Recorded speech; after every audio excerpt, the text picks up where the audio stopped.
মুআয ইবনে জাবাল রাদিয়াল্লাহু তাআলা আনহুর বর্ণনা, তিনি বলেন আল্লাহর রাসূল আমাকে 10টা বিষয়ে উপদেশ দিয়েছেন। কয়টা? 10টা। মুখস্থ করবেন। 1 নাম্বার, লা তুশরিক বিল্লাহি শাইআন ওয়া ইন কুতিলতা ওয়া হুররিকতা।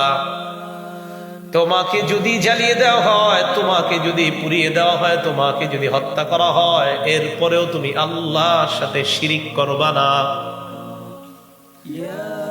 2 নাম্বার, ওয়ালা তাউক্কান্না ওয়ালিদাইক ওয়া ইন আমারাকা আন তাখরুজা মিন আহলিকা ওয়া মালিকা। তোমার মা বাবা যদি তোমাকে হুকুম করে তুমি তোমার পরিবার ছেড়ে দাও, সম্পদ ছেড়ে দাও, এরপরেও মা বাবার নাফরমানি করবা না।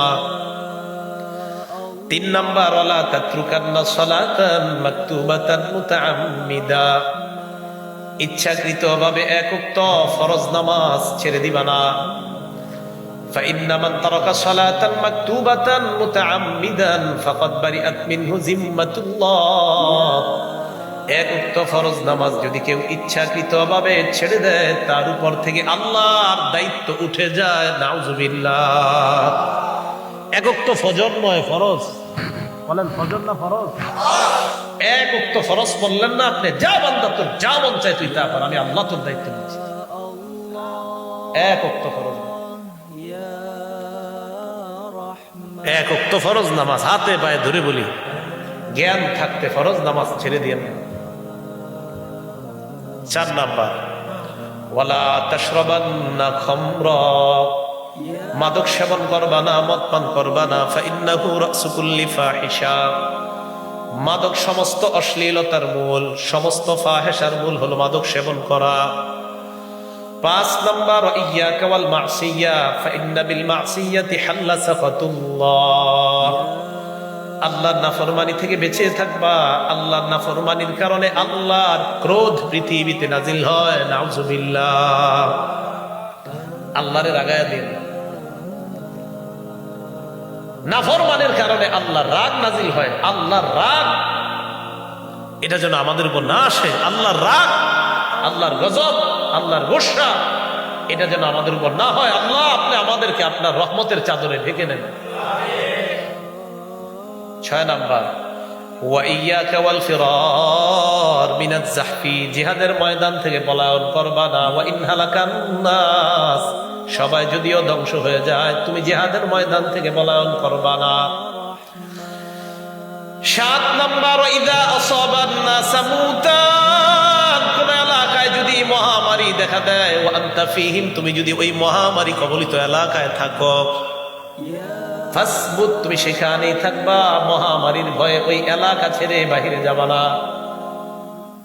কোন এলাকায় মহামারী দেখা দিলে তুমি সেখানেই থাকো, ওই এলাকা থেকে বাহিরে যাবে না। করোনার সময় সায়েন্টিস্টরা, আধুনিক বিজ্ঞান, বর্তমান বড় বড় সারা পৃথিবীর বড় বড় ডাক্তাররা বলে দিল লকডাউন দেওয়া হোক, এক এলাকার মানুষ যেন অন্য এলাকায় না যায়, মহামারী কবলিত রাষ্ট্রে যেন অন্য কোনো রাষ্ট্রের মানুষ প্রবেশ না করে, ওই মহামারী কবলিত রাষ্ট্রের মানুষ যেন অন্য কোথাও না যায়, আর অন্য কোনো মানুষ যেন মহামারী কবলিত রাষ্ট্রে প্রবেশ না করে। এই আইন বর্তমান বিজ্ঞান করে দিল এবং এই আইন আমরা পালনও করলাম। আমরাও লকডাউনের মধ্যে নিজেদেরকে সীমাবদ্ধ রাখলাম।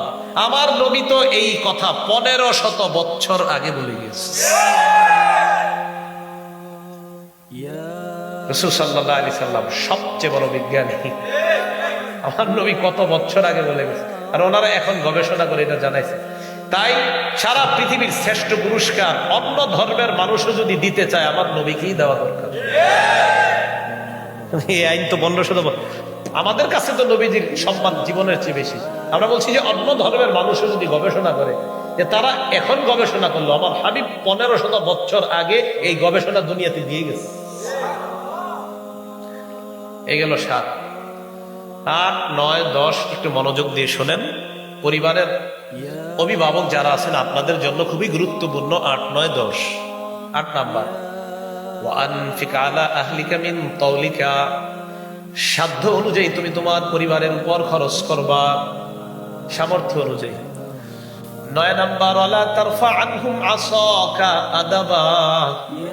পরিবারের উপর থেকে শাসনের লাঠি উঠিয়ে নিবা না। আপনার বিবি আপনার ব্যাপারে যেন এই কথা বলে, আমার স্বামী দুনিয়ার শ্রেষ্ঠ স্বামী, আমার স্বামী আমার পৃথিবীর সমস্ত হালাল চাহিদাগুলা হালাল সাধ্যের মধ্যে পূরণ করার চেষ্টা করে, তবে আমার স্বামী আল্লাহর নাফরমানি করব, এক্ষেত্রে আমার স্বামী আমাকে চুল পরিমাণ ছাড় দিবে না।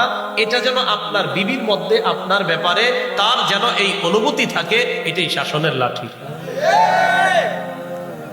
আপনার ছেলে মেয়ে তারা যেন এই কথা বলে, আমাদের বাবা পৃথিবীর সবচেয়ে ভালো বাবা, আমাদের বাবা হালাল স্বার্থের মধ্যে হালাল সাধ্যের মধ্যে আমাদের হালাল চাহিদা পূরণ করার চেষ্টা করে, তবে আমরা যদি আল্লাহ নাফরমানি করতে যাই আমাদের বাবা চুল পরিমাণও ছাড় দিবে না। আপনি এমন বাবা হতে হবে। এটা হলো শাসনের লাঠি।